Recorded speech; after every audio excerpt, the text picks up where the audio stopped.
Queridos amigos, estamos iniciando con la palabra del Señor que viene a nuestro encuentro y hoy celebramos a los grandes amigos de Jesús, Marta, María y Lázaro. Añandé con novia, ella lleva el 30 de julio, nosotros celebramos el Día de los Amigos, pero este día de una manera muy especial, lleva ella papeñan de Yara, o vamos a Añandé, Beipoa y Ñandé bueno. Tenemos que vivir, tenemos que celebrar esta gran amistad, el amigo que nunca falla. Escuchamos en esta primera lectura de la primera carta del apóstol San Juan. Queridos míos, amémonos los unos a los otros, porque el amor procede de Dios, y el que ama ha nacido de Dios y conoce a Dios. El que no ama no ha conocido a Dios, porque Dios es amor. Así Dios nos manifestó su amor. Envió a su Hijo único al mundo para que tuviéramos vida por medio de Él. Y este amor no consiste en que nosotros hayamos amado a Dios, sino en que Él nos amó primero y envió a su Hijo como víctima propiciatoria por nuestros pecados.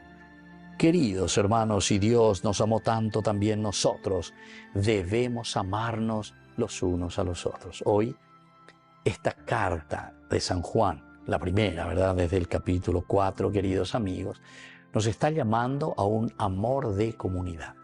Y andego va el trasfondo histórico. Aquí, queridos amigos, hay situaciones de comunidad. Oñora y Roma, en la primera comunidad que está siguiendo a Cristo, oíma alguno lleva, o yapomala y vayajina, siendo cristiano. Y eso me parece que es el pan nuestro de cada día, hoy, después de 2000 años, con mayor razón, lleva.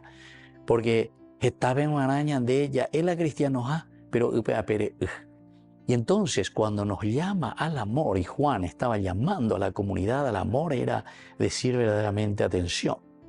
Si verdaderamente nosotros nos amamos entre nosotros, tenemos que demostrar ese amor de la misma manera como Cristo, como Dios nos amó, como Cristo, como Dios nos ha entregado su propia vida, hasta derramar incluso la última gotita de su sangre por nuestra salvación.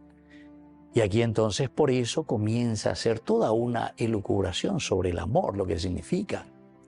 Es no solamente de palabras, dica tú la yala pareja ya ese gorojalju xianga y gorojalju de anga y donde importante y tereice en guana. A veces ya por grandes discursos políticos también, ¿verdad? Nosotros nos acercamos a los pobres, a la gente para tener pueblos. Allá paga hoy yo que decir que no hay por y amor, güey. Porque ya yo juro verdaderamente no vamos a necesitar engañar al pueblo, ¿verdad? Y si amamos verdaderamente, vamos a saber guiar a nuestra familia, vamos a saber guiar a nuestros hijos, vamos a saber guiar a nuestra comunidad y a nuestra iglesia, y así también a nuestra nación. No tiene que haber pobres entre nosotros, no tiene que haber gente ignorante entre nosotros, no tendría que haber gente que se esté peleando por el poder, por un soquete, ¿verdad? Porque verdaderamente amamos al pueblo y nos amamos a nosotros mismos y amamos a nuestra comunidad. Y entonces todos nos preocupamos para que podamos vivir de acuerdo a estos principios y estos valores fundamentales, elementales de la vida de relación, de la vida de comunidad. Que la bendición de Dios descienda sobre todos ustedes, el Padre y el Hijo y el Espíritu Santo. Amén.